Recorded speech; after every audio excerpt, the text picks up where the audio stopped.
Hello दोस्तों, नमस्कार। आज हम आपको कक्षा 10वीं के गणित के महत्वपूर्ण प्रश्नों के बारे में बताने जा रहे हैं। जैसे हमारे पास पहला पार्ट है। पहला पार्ट में आप कौन से प्रश्न पढ़ के जाना, तो ये उदाहरण नंबर 3, उदाहरण नंबर 4 और प्रश्नावली 1.1 के पहले के पूरे प्रश्न पढ़ के जाना, और ये उदाहरण नंबर 1 दूसरा पढ़ के जाना। बहुत ही इंपॉर्टेंट प्रश्न है।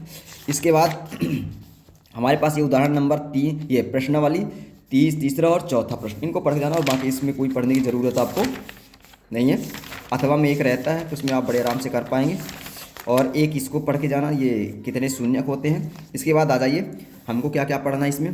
पहला नंबर उदाहरण नंबर दूसरा, उदाहरण नंबर तीसरा, और इसके बाद उदाहरण नंबर चौथा प्रश्न पढ़ के जाना। बहुत ही इंपॉर्टेंट है। जितने मैं प्रश्न बता रहा हूँ उतने पढ़ के जाइए, ज़रूर आपके पेपर में यही प्रश्न आने वाले हैं। इसके बाद ये पढ़ के जाइए चौथा, पाँचवा, और ये चौथा और छठवां, इनको पढ़ के जाइए 2 पार्ट में। इसके अलावा आपको ज़्यादा पढ़ने की ज़रूरत नहीं है। इसके बाद आ जाइए अगले पार्ट में, प्रश्नावली 3 पार्ट में 3.1 का दूसरा और पहला प्रश्न। ये दूसरा प्रश्न बहुत ही इंपॉर्टेंट है, ये जरूर आएगा।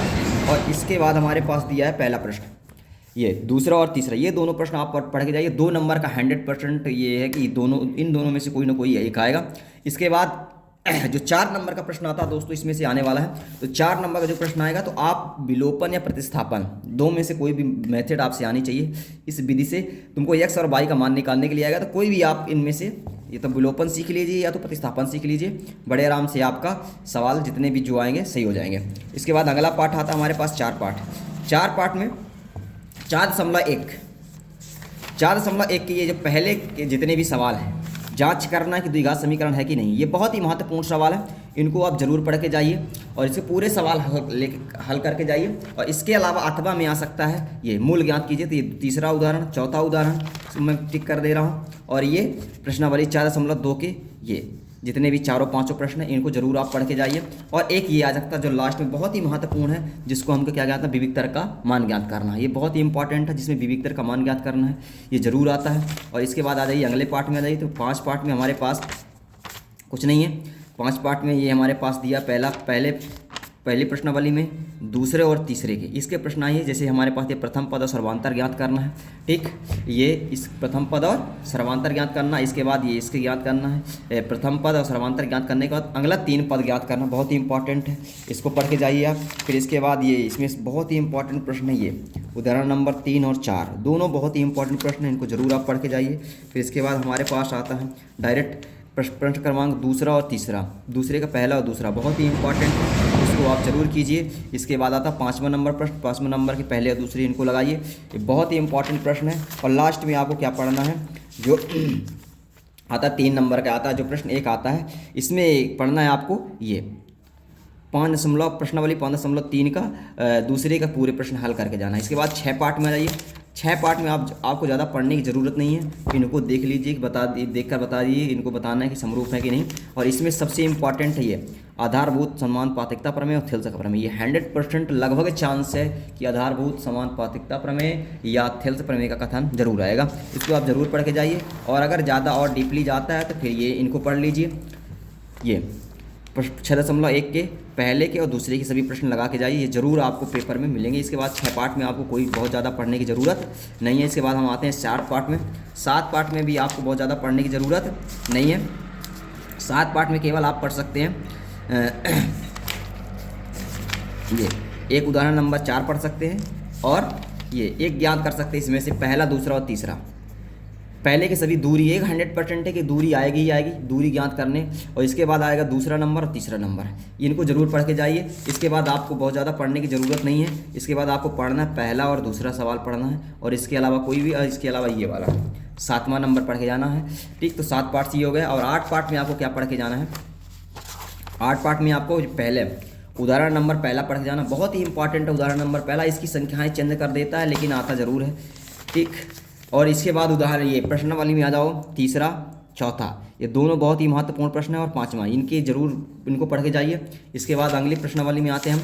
अगली प्रश्नावली में ये इसका पहला प्रश्न बहुत ही इंपॉर्टेंट है, इसको आप जरूर पढ़ के जाइए। और लास्ट में एक प्रश्न आता है हमारे पास, जो ये बहुत ही महत्वपूर्ण प्रश्न है, ये इसको आप जरूर पढ़ के जाइए। 10 पार्ट। इसके बाद नेक्स्ट आने वाले पार्ट में ये उदाहरण नंबर पहला बहुत ही इंपॉर्टेंट प्रश्न है, इसको आप जरूर लगा के जाइए, उदाहरण नंबर पहला। और इसके बाद आपको कहाँ तक पढ़ना है, इसको और इस पार्ट में ज़्यादा पढ़ने की ज़रूरत नहीं है। पहला, दूसरा, तीसरा, चौथा, चौथे पार्ट तक आपको पढ़ना है और ये पाँचवें तक, पहला, दूसरा, तीसरा, चौथा और ये पाँचवें तक पढ़ना। इसके अलावा और कोई पार्ट प्रश्न पढ़ने की ज़रूरत नहीं है। नेक्स्ट पार्ट हमारे पास आता बहुत ही इंपॉर्टेंट, जो पहला प्रश्न हमारे पास ये 10.1 का ये पहली प्रमेय और ये 10.1 प्रश्नावली का ये दूसरा प्रश्न बहुत ही इंपॉर्टेंट है। इसके बाद सबसे महत्वपूर्ण प्रश्न है और ये लगभग 100% चांस है कि ये प्रमेय आपके पेपर में आने वाली है। ये गारंटी लगभग 95% चांस है कि ये पेपर में आपको आएगी। तो ये प्रमेय आप जरूर लगा के जाइए। क्या प्रमेय है, बिंदु पर खींची गई स्पर्श रेखाओं की लंबाइयाँ क्या होती हैं, बराबर होती हैं। तो ज़रूर इसको पढ़ के जाइए, लगभग इसके 95% चांस है कि ये पेपर में आने वाली है। इसके बाद हम देखेंगे अगला पार्ट हमारे पास 11 पार्ट है। 11 पार्ट में उदाहरण नंबर पहला बहुत ही इंपॉर्टेंट है। उदाहरण नंबर पहला 100% नहीं कह सकते, लेकिन 100% हम ये कह सकते हैं कि 1 2 3 4 चौथे का तो नहीं आएगा, पाँचवें का पहला और दूसरा, 1 2 3 और पाँचवें का पहला और दूसरा, उदाहरण नंबर पहला, इनको 4-5 प्रश्न पढ़ के जाइए। 100% मेरी गारंटी है कि ये आपके पेपर में ज़रूर आएंगे। और इसमें में एक आपसे बनना चाहिए, अथवा में बने या ना बने उससे मतलब नहीं है, एक आपसे बनना चाहिए। तो ये एक फंस जाएगा बड़े आराम से। इसके बाद नेक्स्ट है हमारे पास, इसके बाद हमारे पास है अगला पार्ट है। इसमें हम ज़्यादा कुछ कह नहीं सकते हैं कौन सा वाला है, क्योंकि इसमें अधिकतर कहीं भी से क्वेश्चन बना के दे सकता है। तो इसमें आपको जो इच्छा पड़े उसको कर सकते हैं। हमारा कहना है कि ये 6वां नंबर पढ़ लीजिए और ये पहला, दूसरा पढ़ लीजिए, इनको पढ़ लीजिए। और बाकी इसमें ज़्यादा पढ़ने की ज़रूरत नहीं है, क्योंकि इसमें से ये ज़्यादातर संभावना है कि जिससे पूरा पार्ट बनता वही कर पाता है, अन्यथा इसमें ऐसा कोई सवाल नहीं है कि जो फिक्स हो। 13 इसमें पार्ट, अगले पार्ट में ये बहुत ही इंपॉर्टेंट है। इसमें आपको एक विधि सीखनी है, माध्य निकालने की एक विधि सीख लीजिए। इसके अलावा आपको कुछ नहीं करना है, कोई भी एक विधि सीख लीजिए जिससे माध्य निकालना हो। माध्य निकालने के लिए आता है तो किसी भी विधि से आप सीख लीजिए। हमारा तो कहने का मतलब है कि आप कौन सी विधि, प्रत्यक्ष विधि डायरेक्ट सीख लीजिए। प्रत्यक्ष विधि बहुत ही सरल विधि है और इसी से आप निकाल के आइए माध्य। और एक बहुलक सीख लीजिए निकालना, बस 2 प्रश्न आप सीखना है, बहुलक और माध्य निकालना सीख जाइए बस। और इसके अलावा आपको कोई भी इसमें प्रश्न करने की ज़रूरत नहीं है। आप विधि सीखिए और सवाल हल करके जाइए और उसी विधि से आप निकाल के आंसर आइए, तो ज़रूर आपको इसमें हेल्प हो जाएगी। इसके बाद हमारे पास लास्ट पार्ट है। लास्ट पार्ट में हम उदाहरण नंबर दूसरा हमारे पास है, बहुत ही इंपॉर्टेंट है ये उदाहरण नंबर दूसरा, इसको आप जरूर लगा के जाइए। फिर इसके बाद हम आते हैं नेक्स्ट उदाहरण नंबर चौथे में ये ताश की गड्डी वाला बहुत ही इंपॉर्टेंट प्रश्न है और इसको जरूर लगाइए। इसके बाद नेक्स्ट हमारे पास आता है, नेक्स्ट हमारे पास ये उदाहरण नंबर 5वां टेनिस वाला, ये बहुत ही इंपॉर्टेंट प्रश्न है, इसको आप जरूर लगाइए। और ये जितना मैं बता रहा हूँ आप उतना पढ़ के जाइए, आपको जरूर पेपर में एक अथवा में दोनों, कभी कभी दोनों भी आ सकते हैं और दोनों नहीं आएंगे तो एक जरूर आएगा। ये 95% चांस रहता है इसमें, ठीक। अब इसके बाद आ जाइए प्रश्नावली में। तो प्रश्नावली में हम आएंगे पहला 5वां, 6वां, 7वां और 8वां, यहाँ तक लगातार आप पढ़ के जाइए। 5वां, 6वां, 7वां और 8वां, इस तरह से ये प्रश्न जरूर इनमें से कोई ना कोई आएगा। इसके बाद नेक्स्ट लास्ट में बचता है उदाहरण नंबर 13, ये जरूर इसको पढ़िए दोस्तों। ये वीडियो ज़्यादा से ज़्यादा अपने दोस्तों को शेयर कीजिए ताकि जितने भी आपके दोस्त हैं उनको ये पता चल जाए कि कौन से प्रश्न महत्वपूर्ण है और कौन से पेपर में आने वाले, क्योंकि एक ही दिन बचा है। और रिवाइज करने के लिए आप मैथ में जितना रिवाइज करेंगे उतना ही आपको पेपर हल करने में आसानी होगी।